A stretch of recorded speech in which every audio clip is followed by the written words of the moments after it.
आपल्या लोकांची आपली वाहिनी एबीडी न्यूज मराठी। गणेशोत्सव 2025च्या पार्श्वभूमीवर परिमंडल 4 पोलीस उपायुक्त कार्यालय व उल्हासनगर महानगरपालिकेच्या संयुक्त विद्यमाने शहीद जनरल अरुण कुमार वैद्य सभागृहात महत्त्वपूर्ण समन्वय बैठक घेण्यात आली। बैठकीत ध्वनी प्रदूषणाचे दुष्परिणाम या विषयावरील लघुपट व पॉवर पॉइंट प्रेझेंटेशन दाखवून डॉल्बी डीजे बंदी, कायद्याची माहिती, सर्वोच्च न्यायालयाचे आदेश व शासन नियमावली याबाबत गणेश मंडळांना मार्गदर्शन करण्यात आलं।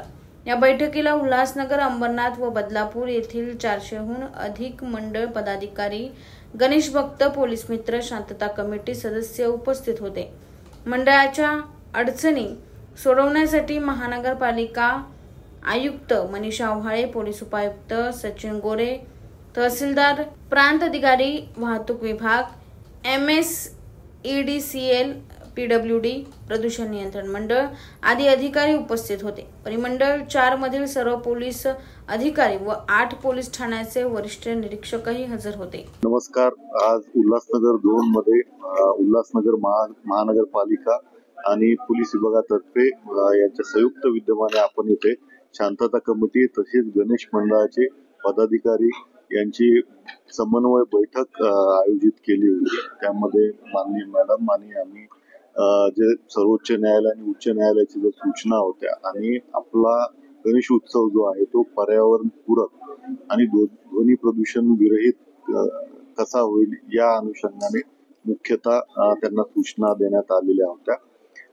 यामध्ये आपण डीजे वापर यावरची जी बंदी आहे त्याविषयी सांगण्यात आलेलं आहे। शिवाय जो गुलालाचा वापर होतो ज्यामुळे बरेचसे स्किनचे प्रॉब्लेम होतात, एलर्जी होती, त्या अनुषंगाने फुलांचा वापर केला तर ते जास्त हितावह असणार आहे याविषयी आपण सांगितलेलं आहे।